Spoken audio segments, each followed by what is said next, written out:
Alhamdulillah, per hari ini 38 kota dan kabupaten di Jawa Timur dinyatakan bebas dari zona merah.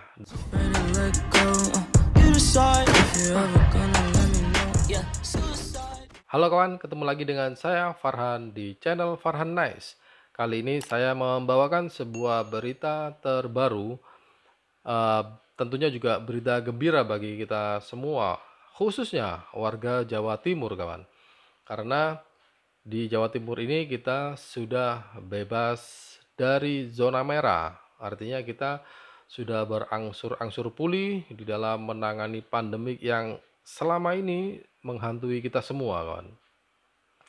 Dan berita ini saya dapati dari CNN Indonesia dengan judul Jatim dinyatakan bebas zona merah COVID hari ini. Berita ini muncul pada hari Rabu tanggal 1 September ya. Di sini ditampilkan sebuah gambar antrian di mana? Di jembatan Suramadu ya, yang waktu itu terjadi polemik. Terjadi polemik di mana di situ ada penyekatan di Suramadu ya. Dan ini sebuah prestasi sih menurut saya ya, karena kita mengetahui sendiri bahwa Jawa Timur bergejolak tentang COVID ini, di mana drastis bahkan mencapai angka tertinggi di Indonesia. Dan sekarang berita gembiranya adalah Jawa Timur sudah keluar dari zona merah itu, kawan. Untuk mengetahui secara lengkap, saya bacakan beritanya secara langsung saja kepada Anda semua. Dan semoga ini merupakan kabar gembira dan kabar baik bagi kita semua ya. Isi beritanya adalah Surabaya, CNN Indonesia. Provinsi Jawa Timur atau Jatim dinyatakan terbebas dari status zona merah atau daerah dengan risiko tinggi penularan virus corona atau COVID-19. Hal itu berdasarkan penilaian peta risiko dari Satgas Penanganan COVID-19 Nasional pada 38 kabupaten kota di Jatim. Kabar tersebut disampaikan oleh juru bicara atau jubir Rumpun Kuratif Satgas Penanganan COVID-19 Jawa Timur, Dr. Mahyan Jibril Al-Farabi. Ini nama-namanya, kalau Al-Farabi ini adalah nama Arab ya. Alhamdulillah, per hari ini 38 kota dan kabupaten di Jawa Timur dinyatakan bebas dari zona merah dari peta risiko penyebaran COVID-19 dari Satgas Penanganan COVID-19 Pusat, kata Jibril.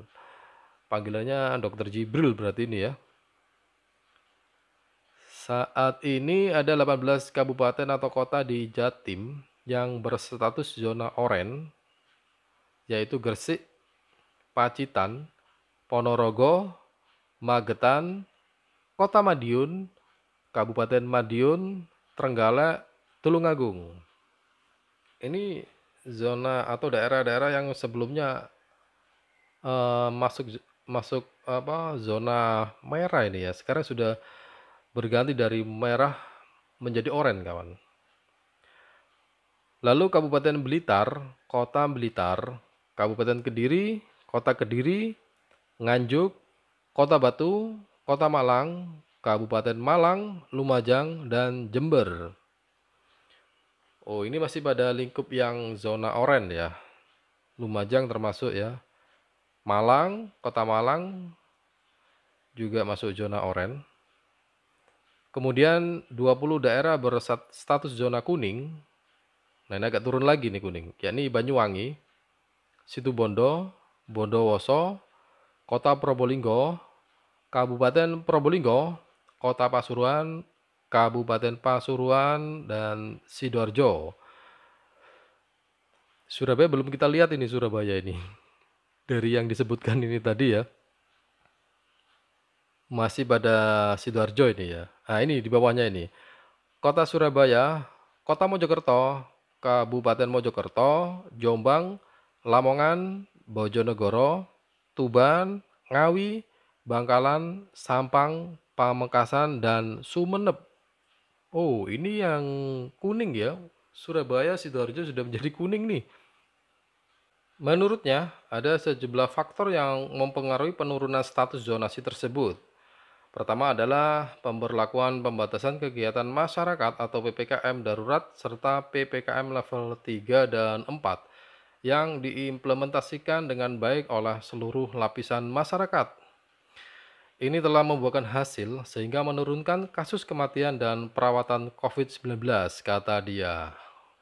Ini suatu prestasi ya, di mana PPKM diklaim berhasil menyelamatkan Jawa Timur dari zona merah hingga keluar ke beberapa zona oranye dan kuning ya.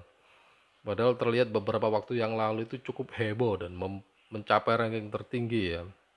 Dan ini masyarakat turut diapresiasi nih harusnya ini karena eh, berkesinambungan ya, turut mempengaruhi penurunan level ini kawan.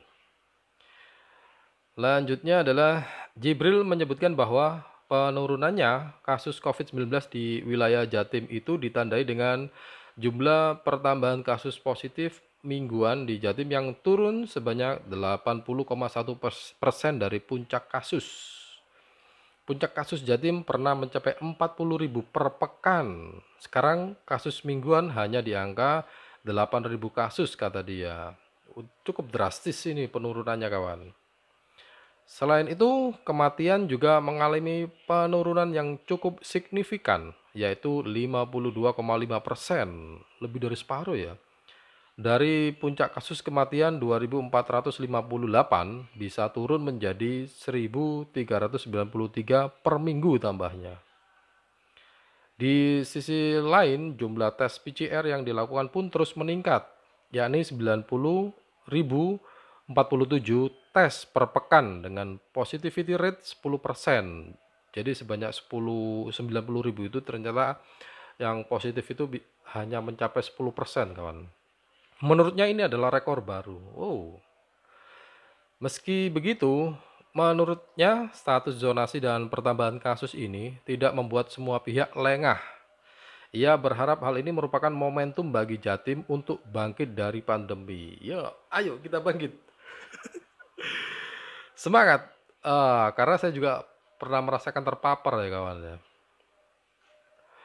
Ini momentum kita semua untuk bangkit dari pandemi. Dan tentunya kita harus tetap menjaga protokol kesehatan dan mempercepat vaksinasi di Jatim, pungkas dia. Sementara itu, berdasarkan data Satgas Penanganan COVID-19 Jatim per 31 Agustus 2021, kumulatif konfirmasi positif corona di Jatim berjumlah 383.209 kasus. Sebanyak 344.117 kasus diantaranya sembuh. Mungkin termasuk saya ya. Dan 28.204 pasien meninggal dunia dan 10.888 pasien masih dirawat. Oh, semoga saja yang sedang dirawat ini lekas pulih ya. Dan dirawatnya ini sekarang pemerintah sudah menyediakan isolasi terpusat ya, sehingga mungkin banyak yang dirawat di isoter. Seperti saya juga kemarin di isoter itu. Jatim juga menjadi satu-satunya provinsi yang menyumbang angka kematian akibat COVID-19 di atas 100 kasus pada Selasa 31 Agustus. Jatim pun menempati urutan pertama provinsi dengan tambahan kematian tertinggi hari ini. Oh, masih tinggi. Berdasarkan data Satgas Penanganan COVID-19, tambahan pasien positif virus corona yang meninggal dunia di Jatim sebanyak 132 orang. Posisi selanjutnya adalah Jawa Barat dengan 37 kasus, DIY 33 kasus, Jawa Tengah 31 kasus, dan Riau 30 kasus. Ya, itu berita yang disampaikan oleh CNN Indonesia bahwa Jatim sudah patut bersyukur ya keluar dari zona merah. Memang sebelumnya juga Jawa Timur ini sempat mengalami nilai tertinggi di skala nasional ya. Namun bersyukur berangsur-angsur pulih dan juga kebijakan menerapkan isolasi terpusatnya ini juga cukup membantu ya. Karena para nakes itu bisa dengan sigap menangani pasien kawan. Dan, eee, mungkin cukup di sini ya berita ini saya sampaikan untuk Anda. Semoga informasi ini bermanfaat. Bagi kalian yang suka bisa klik like, dan bagi kalian yang belum dukung silakan klik subscribe dan nyalakan loncengnya ya. Dan sampai jumpa di video-video berikutnya. See you next time.